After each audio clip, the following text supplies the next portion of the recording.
Hi, Beta. Welcome to the podcast. Thank you for having me here. Such a Mm, pleasure. Mm.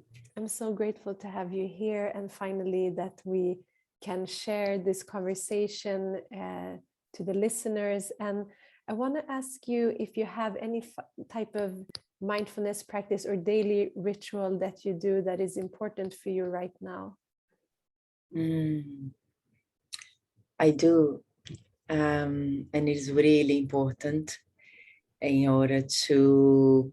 Can you hear me well? Yep. In order to ground my day, I notice that this first moment of opening my eyes in the morning, and normally I process a little bit my dream. Mm, So not always I'm so good.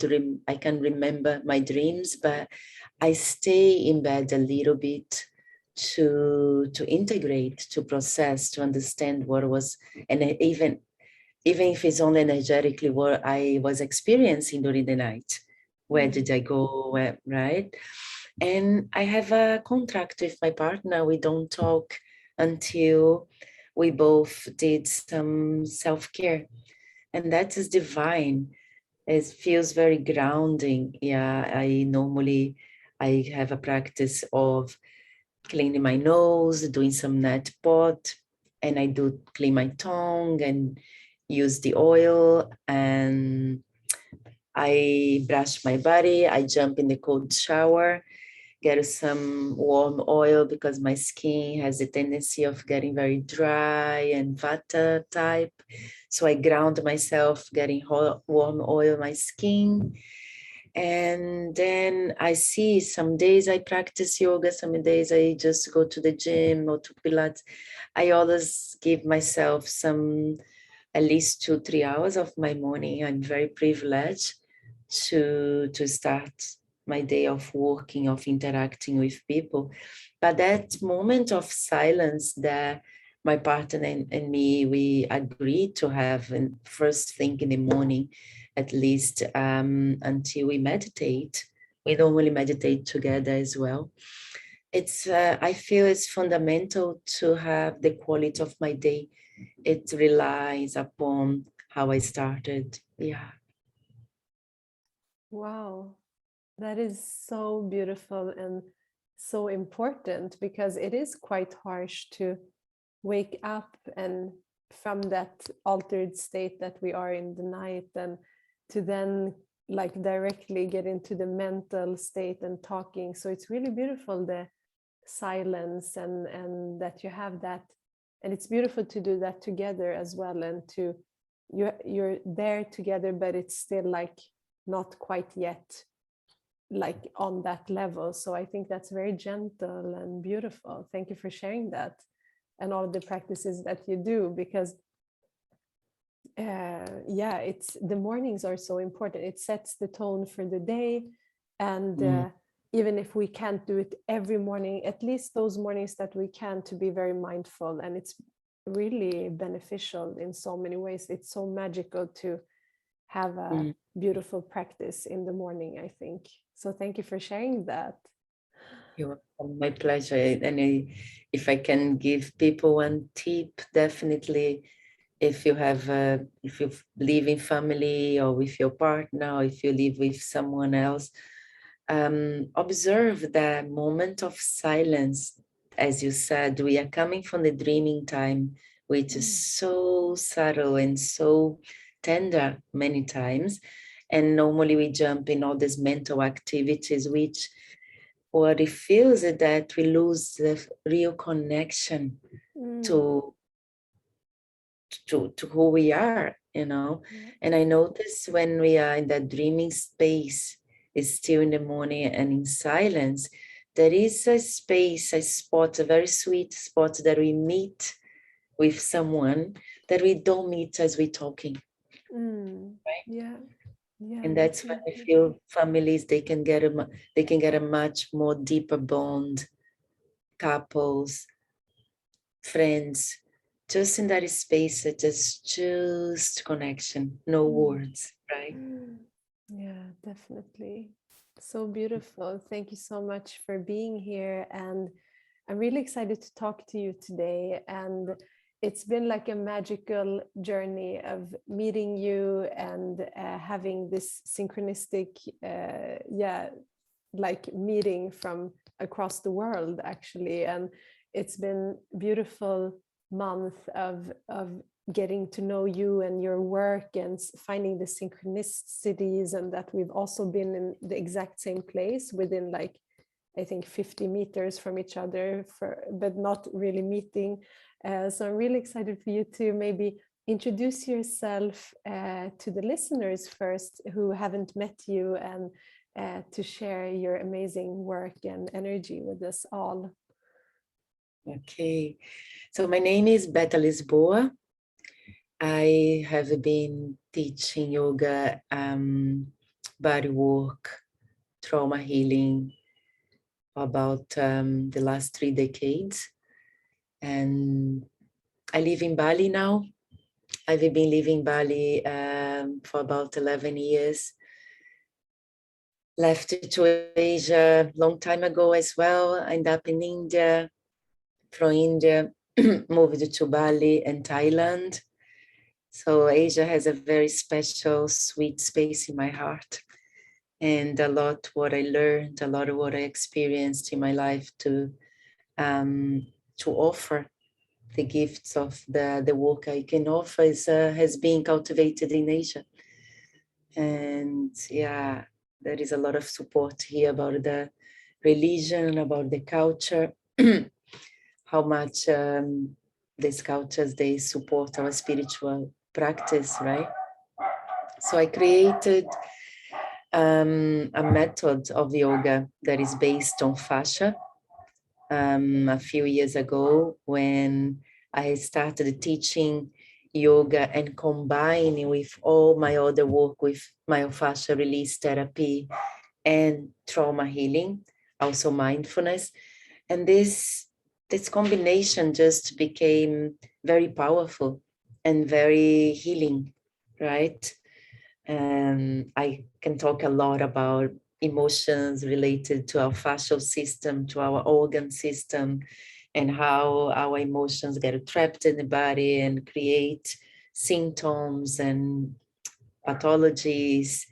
And I'm fascinated by that, and how much I used to say to my students, our fascial system is the storage room of our traumas, of our traumatic experience, right? Everything we experience is registered in the nervous system, but definitely in the body. And that's what I'm fascinated to explore, to go deep on that and work with women, because it was not by choice. Since many years I've been teaching trainings, and before my trainings was open for everyone. But I know that my niche was women. Women was very attracted to my work. I don't know, because the work was deep, and was deep and gentle, deep and feminine at the same time, that my language. And then until I understood, okay, it's for women. And the work chose me. That is so beautiful, and so much power in that wisdom of your own experiences in life, and then teaching and meeting so many people that you work with, and accumulating all of this. And I think that's what was beautiful. So I met you, we were celebrating the Navaratri festival online with a lot of women from all over the world. Such a beautiful, magical, auspicious time. And I felt like it was an invitation, like from the goddess, for us to like connect and have a deeper healing, I think, as well, through the beautiful sessions that were created and shared in this Be Woman project. And I met you there, so I was in your workshop, and like everything that you were teaching, it really caught my eye, like what you were gonna teach about. And it was this beautiful mix of having the awareness of maybe like emotional trauma, but also the trauma of having surgeries or things done in your body, the hormonal aspect of the feminine cycles, like everything was so interesting. And I just felt this calling to connect with you, and so beautiful that you were also sharing this part of your yoga teacher training, which is a 200-hour training, which is a complete Yoga Alliance teacher training, and just come into the part which was so important for me and my healing work, which I also write a lot about in my book, about how healing is so on so many different levels.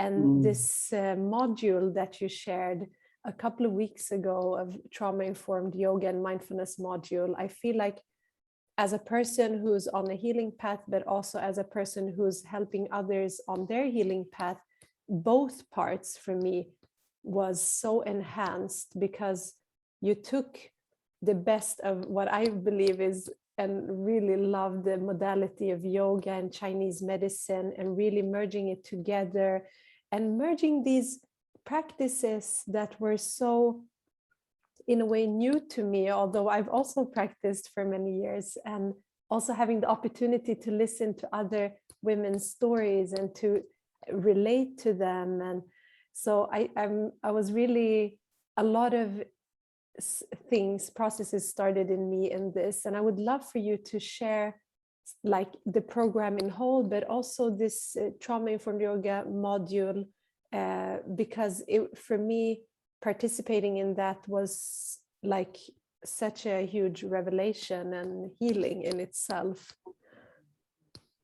Okay. As you know, as you were part of it, and I'm so pleased and happy that you had a chance to experience that gem, because from the 4 modules, I consider the trauma-informed mindfulness and yoga module a real gem, because the word, not that the other ones, they are not healing, but especially with the pandemic and all what we have been experiencing almost these last 2 years, I feel the world needs more sensitive people who are holding space for other humans that we know are affected by circumstances of trauma. Yeah.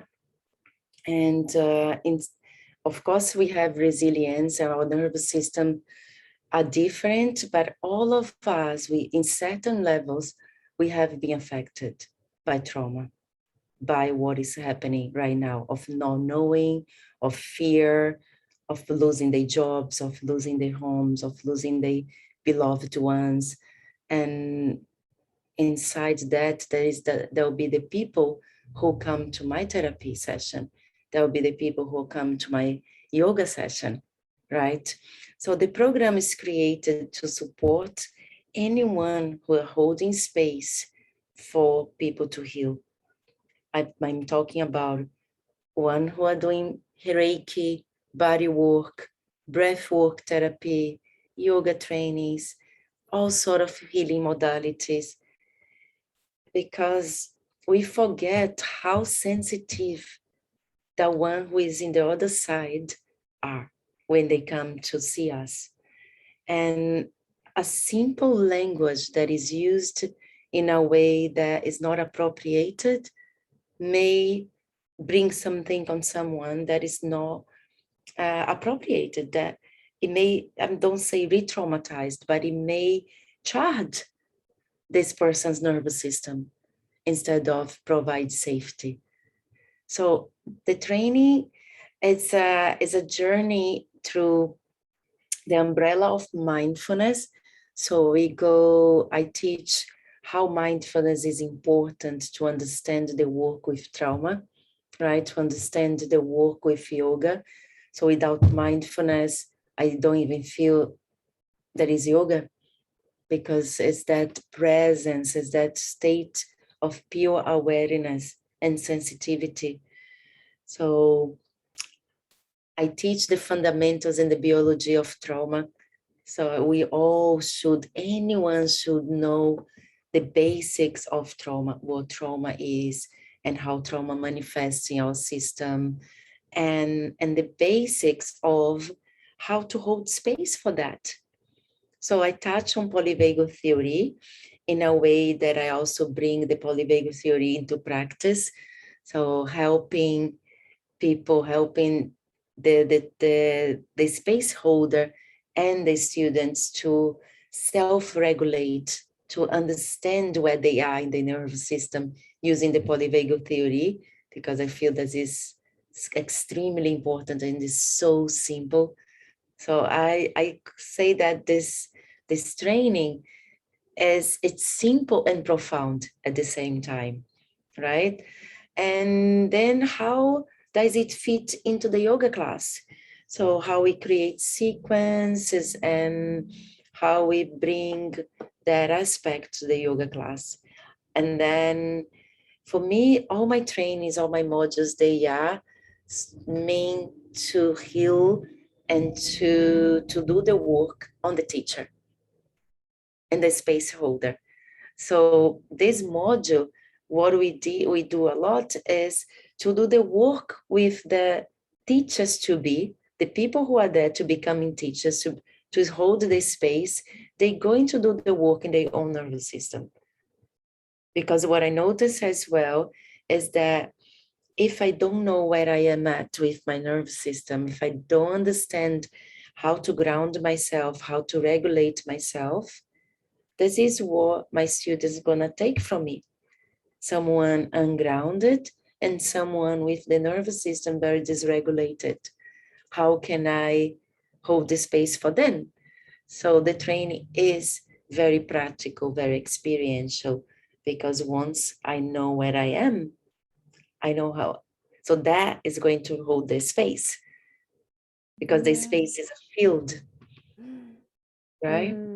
Yeah, I totally agree. It's like also to experience yourself, to bring up certain things. It also increases your own empathy to work with others, like what is coming up for them throughout the class, what could be triggering, what could, like if you're not aware, it can be something that is just so basic that we forget that this could be triggering. And I think that, as you said, we're in a time where there is a lot of trauma, but people are not aware of it. But some people are becoming more and more aware. That's why we need to have a space where people can really land in that and to let this come out to be healed. And that takes a lot of work. But I'm really interested, since you have so much experience and training in this somatic field,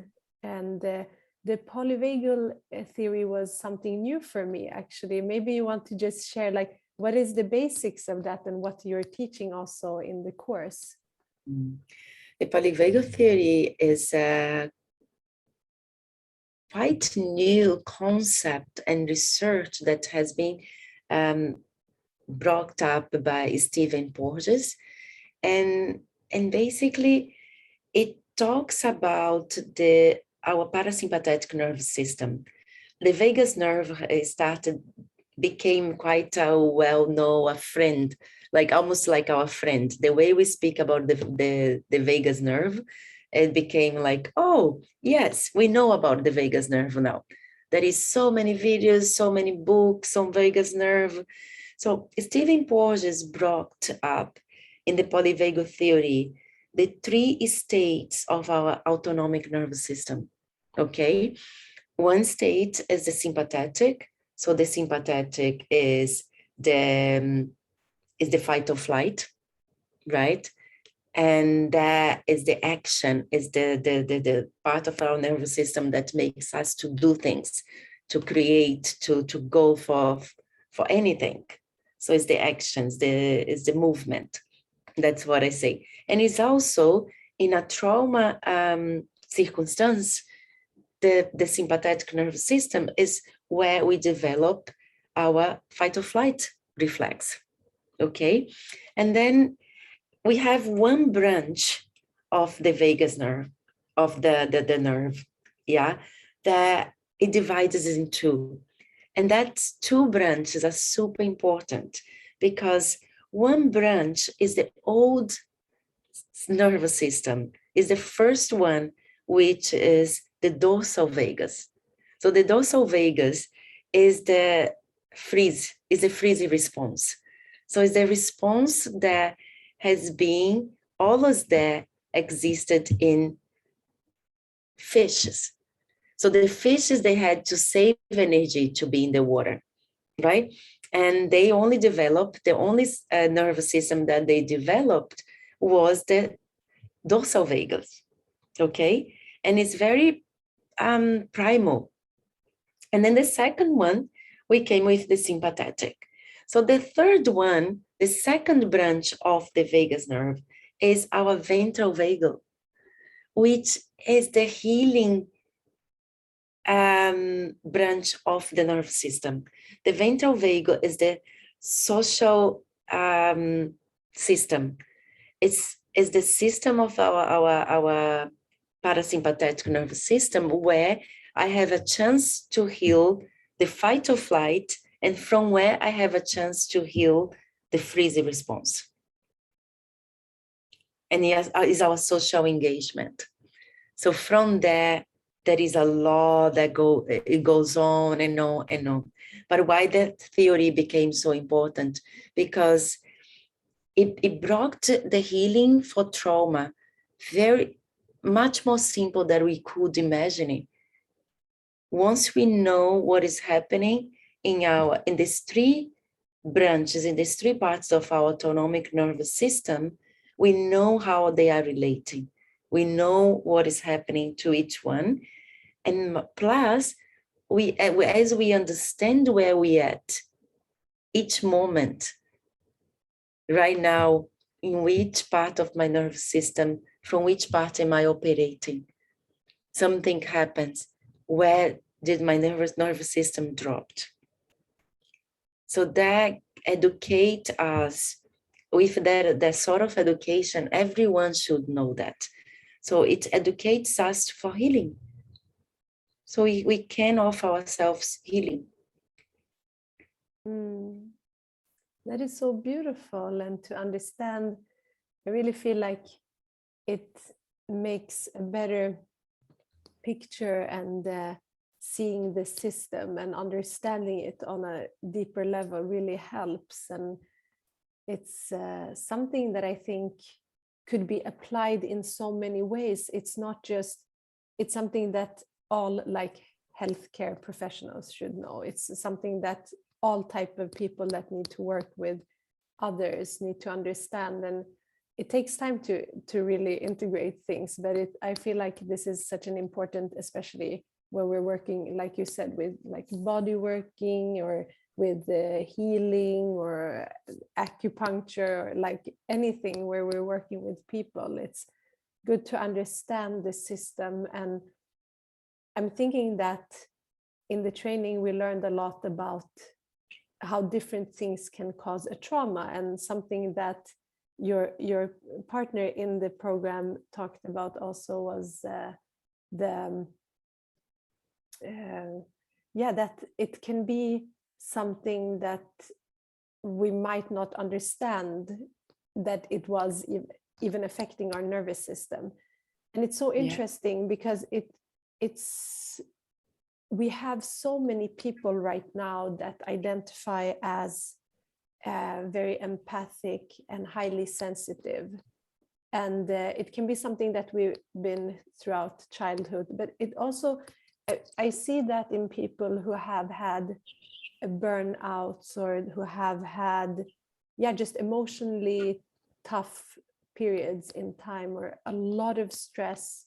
Then you can really, now I understand the connection with the nervous system a bit better, that it's really the symptoms that come up are all the same. So in the foundation, it's the same thing that happened in the body. But I'm also curious how you would, so if someone says, oh, but I don't know really what a trauma is, like, and what is, like, what does it mean to have post-traumatic stress, or Like, how can it look? You've been working with this for so long. Like, what is your like wider perspective and understanding of it?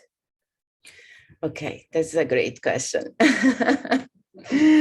So basically my teacher says that all of us, we have trauma. All humans, they had some sort of traumatic experience in their lives, because trauma can be something from prenatal sort of trauma, from the mother to have so much fear, going to difficulties and circumstances that it was shocked and passed it to the baby, to the, right? Some circumstances in the birth moment which may cause trauma, yeah? Or it can be a shock trauma, something that happened when I was crossing the street and I saw a car accident. So this is, for example, another type of trauma. Something like a child's abuse, something like women's abuse. Everything that got into our system and overwhelmed our system and didn't have a chance, the system didn't have a chance to regulate, to release, to discharge, and then come back to regulation again. So more that situation, that charge gets trapped in the system, it's causing symptoms, okay? And it's the symptoms of the trauma that we are here looking to heal, to release from the nerve system, to release from the body. It's not really the trauma anymore. The traumatic event was the cause. But if, let's say, by instance, there is a shock situation, I see a car accident, I'm riding my motorbike, I have to stop in front of a car, and all of a sudden what happens? The body starts shaking. If I let my body shaking discharge and I have appropriated regulation, that trauma doesn't stick in my system. Most probably not. Okay? But there is so many different circumstances and events, and more simple sort of trauma and more complex sort of trauma. Traumas that really damage our brain, traumas that damage our organs. It really causes much more deeper problem than just saying, oh, this is a fight or flight situation. Yeah. So trauma is any event in our lives that creates overwhelming situation, overwhelming sensations that the body, the system didn't have a chance to release, to discharge, and to regulate. Definitely. And basically, we all passed through that. Right? Yeah. And it can be so many, the nature of it can be so different. And I think that one important thing is to recognize, how is my nervous system acting, right? If you start seeing that, because maybe you have certain things that are really signaling to you, but you're not understanding it really, what it is and how it's got stuck there. And I think if we say, okay, when we were 15, we were this is how we were in life and how we interacted with life. Then when we're 20, we have a different interaction. Then we're 30, then we have a different interaction, and so on.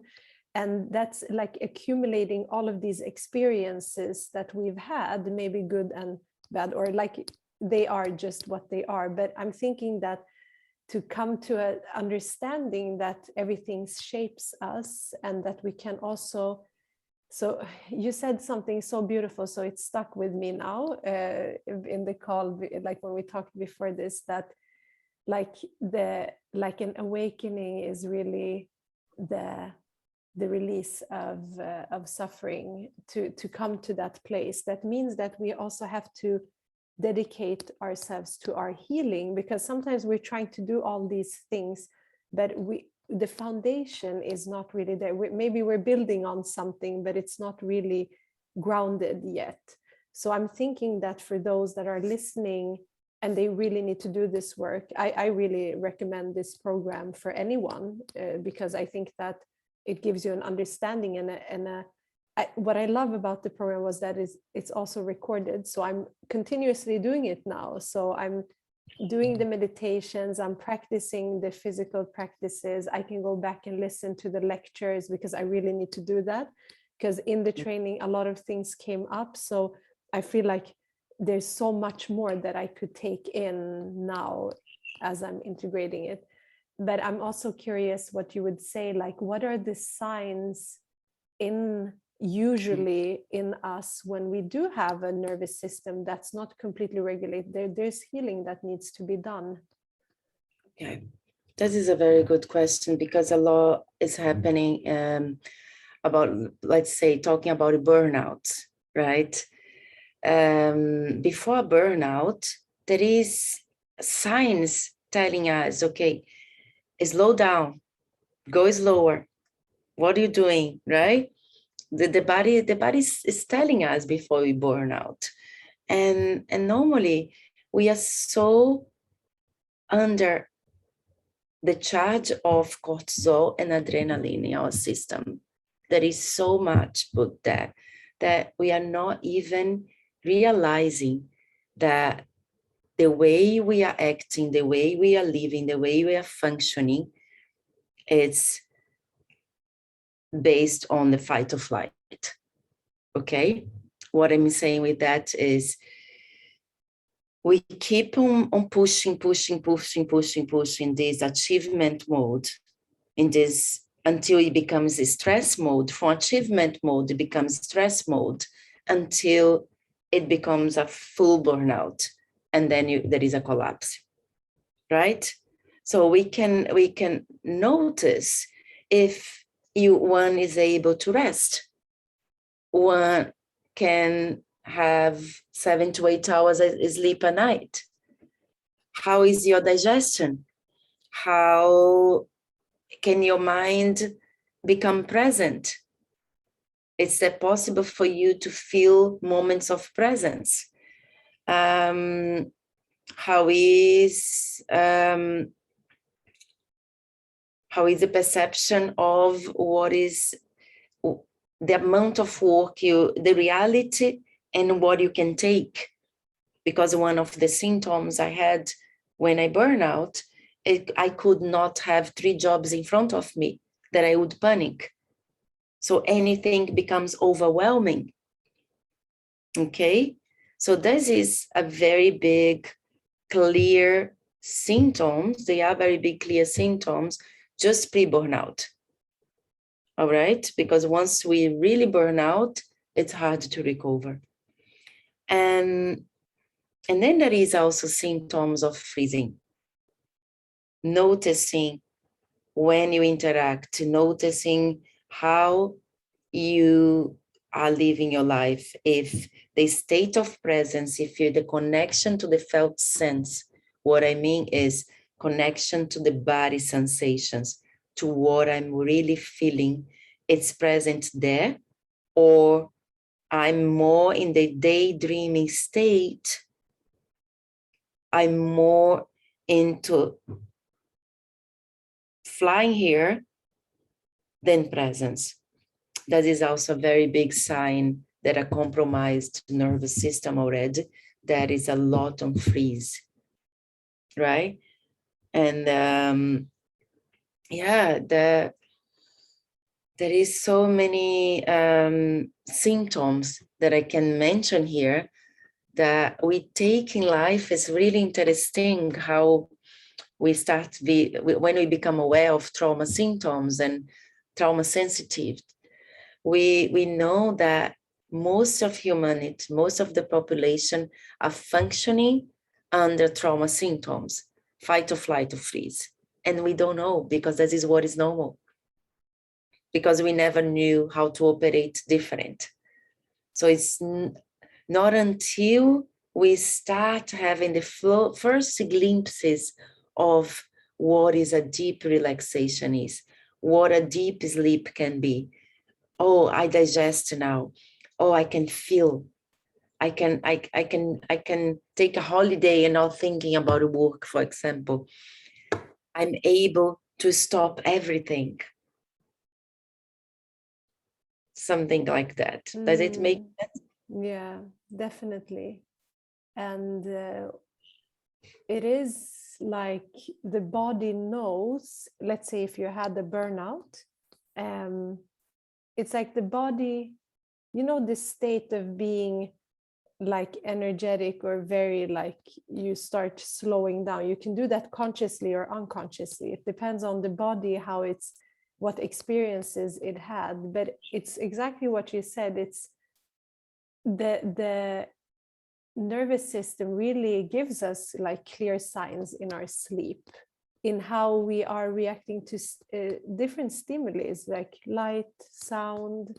I mean, some people don't react to any of it, and then some of us, we're very sensitive to most of it, and maybe take time to wind down and not be in this tense state and not reacting very quickly to things. That can be both trauma, like the trauma aspect, and then the stress is almost like a traumatic, because if you have that extreme stress on many levels, it's on a physical level, it's on an emotional level, it's on the mental level, then it's like the body naturally says, no, now we need to shut down. Like now, then things become very overwhelming, because the body knows like the patterns, like, no, we can't do that, so we have to like focus. And it's really hard, I think, to truly come back to a place where you're almost numbed out and can do anything. And in one way that's very good, because that means that we have to honor the body and slow down. You can't go back to like multitask and do all these things that are anyways not good for you. To be present, it's really not serving you to do that. So I think in the world we live now, we need to take time for that, because it's not naturally happening anymore. We're on the computer, on the phone, it's always happening things. So you can also see what is triggering you. If it is triggering to get a notification on your phone, for example, it does, why do you have it then? Then you can shut it off to balance your, and then mindfulness practice, definitely, I feel. And I really love the work of what the yin yoga does. Maybe a lot of people know about yin yoga, but how does the yin yoga differ from the other practices of yoga, do you think? Okay, beautiful question. Can I just come back a little bit to what, because what you said was really so important and so relevant for that talk, I feel. I keep in my mind about yin yoga. It's just one point here. It's really interesting talking about sensitivity. And some of us, when we are in the freeze state, it will be a lot of stimulation and the world is completely fine. Nothing affects me. So be aware if you are too much in that space, in that state, that nothing's affecting me. So it's something to look at, because I can see some people, they can't be affected by big noise, lot of light, lot of stimulation, and that it doesn't affect them at all. But of course, it's because the nerve system is already so burned, so compromised, that there is a big dissociation there.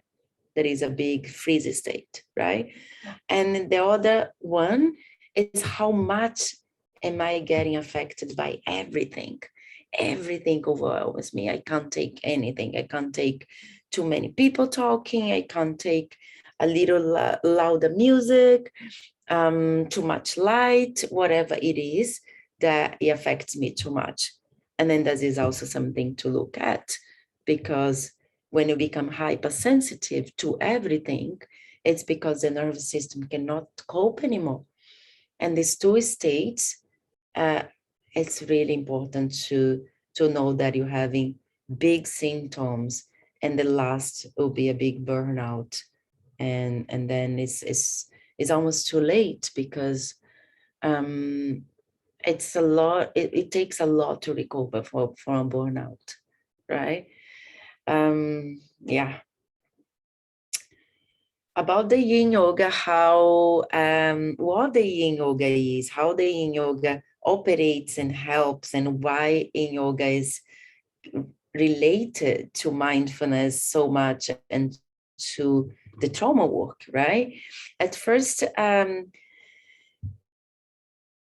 feel having the time and space and no agenda, okay, of a practice, because the very first principle, the very first principle of the yin yoga is that it's a feminine, is a receptive, is a no, is a practice out of interest. So when I come to my mat, my job there, if there is a job, if there is something to do, is just being full presence. So that gives space in the energetic level, offers a lot of space for me to connect to my felt sense, to make it into a meditative practice, yeah, and connect to my breath, because there is time and space in the posture. And there is no agenda to get anywhere, to go deeper, to get more flexible, to get stronger, nothing. So it's a full mindfulness practice, because when I'm in the moment, that my job is just to observe what is happening in the moment, out of any judgment, agenda, ideas, nothing. I'm just there to notice what is happening. So this is already a mindfulness practice, right? Yeah. And then in the tissues, when we talk about the physical level of yin yoga, I'm working with the fascial tissue. For many people, fascia is still a new word, like vagus nerve, polyvagal theory, but it's the white tissue, it's the connective tissue in our bodies. I know a lot of people knows that already, but it's also the tissues that is most innervated and has a lot of receptors. So there is a lot of information running in the fascial tissue. So a lot of the trauma, all our history, all our experiences, good or bad, as we want to tag them, label them, just experiences we had, yeah, they are imprinted in our fascial system. Okay, so I developed a system that I use tools like tennis balls, cups, like 10 Chinese medicine cups, gua sha, different sort of tools, self-myofascial release, body work, to release the tensions that the trauma lives in the fascia. Okay, so of course, if there was emotional trauma, physical trauma, the fascial tissue, the white tissue, the connective tissue, also the muscles, gets stagnant. So we get stagnation, we get a blockage, we get tension. And there are symptoms of that some energy has been stuck there, has been stored there. What we're doing with the yin yoga is we are moving those points. We are releasing that fascial tissue, and with a physical release, of course, an emotional release is going to follow. And then there is a regulation. If the teacher is skilled properly, is skilled enough, they will know how to guide the person into a regulation for the nervous system. And that's what is the magic of the system. we go from bottom up. We go from the body, releasing those tensions, releasing those stagnations in the organ system, right? We go to the organs, to the fascia, to have an emotional response. And then there is a regulation. And with that, what we have? We have neuroplasticity. We are work with epigenetics, because change my fascia, I change my body, I change my beliefs, I change my thoughts, I change my DNA.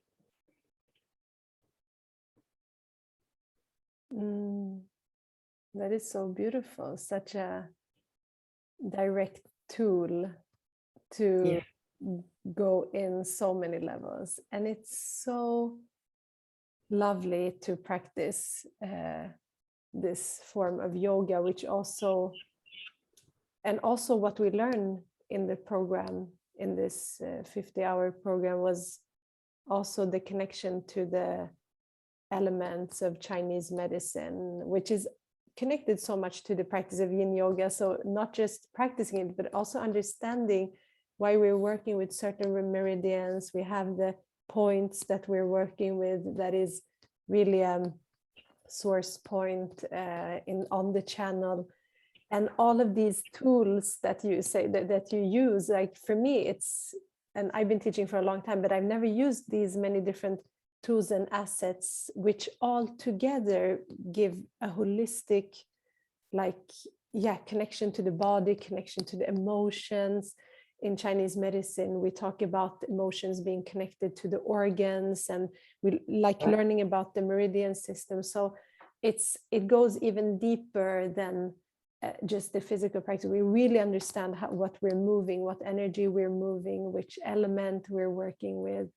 And that connects us also to the seasons and nature in a different way. We understand in this season what we need, for example. And for me, that's important, that we, all the cycles that we're part of the moon cycle, we're part of the cycle of nature, we're part of the cycle of the universe. It really all is showing us our inner nature, and our inner nature is also showing us what's outside of us. So it's really connecting so much. And if you are working on a deeper spiritual level, you get a different understanding. And like you said, it's so releasing and so relaxing. It's also creating this opposite of how our lives are generally, where we're always producing and being effective, to find that effectivity, but in a receptive way where so much happens. And I feel like with yin yoga also, you really allow yourself to really go deep and to find that inner flexibility. And it's a great complement to every other physical practice that we do, because we don't do it like that anywhere else. So I really love that. And yeah, I mean, we could talk about so many more aspects of this and so much more of your experience, and we will do that in upcoming episodes for sure, because there's so much that you've shared that I would love for you to share with the listeners. And do you have anything else you want to share as a last point in this conversation? Thank you for bringing up the organ system, because it's really a very important part of what we're teaching and part of our beings. The Western medicine really forgotten how important the organs are. They are fundamental. So what I love about the yin fascial yoga system be so connected to the meridian system, the 5 elements organs, the seasons, is that the healing happens from inside out, from the root. I think we talked about that just before when we were talking. You go to the root cause of the problem, right? Which is going to be in the organs. So the organs operate and are responsible for the health of our muscles, the health of our tendons, the health of our bones, the health of our nervous system, the health of our endocrine system. And if we go to the roots, which are the organs, we heal, and we heal the roots, you know. That's so, it's so beautiful and so important. And in this module, like my partner Sai, he shares this part of how trauma and what quality of energy of the trauma get stored on each different organ. And that for me is fascinating, because then you understand, okay, that quality here, which was part of the traumatic event, is stored in my kidneys, or it got stored, it is stuck on my liver, or the lungs, right? So this is also really fascinating and important to understand, because we talk a lot about organs, meridians at home, and fascia, and the sacs, the fascial system, the fascia wraps and protects each organ. So there is a lot of information on each organ, because it's a connective tissue, it's a fascial protected part of our bodies, you know. And that is, yeah, it's deep. It's hard sometimes to say, okay, well, there is so much to talk in 30 minutes, but I feel that for people who are interested in be more connected to the felt sense, what I mean with that, be more connected to the sensations, because the sensations, the body talks a lot. Yeah. Sometimes they confuse what my emotions are or my thoughts. So sensations are not really emotions. Sensations are very tangible, it's really in the body. And trauma is one of the things, the main thing that disconnects us from our felt sense.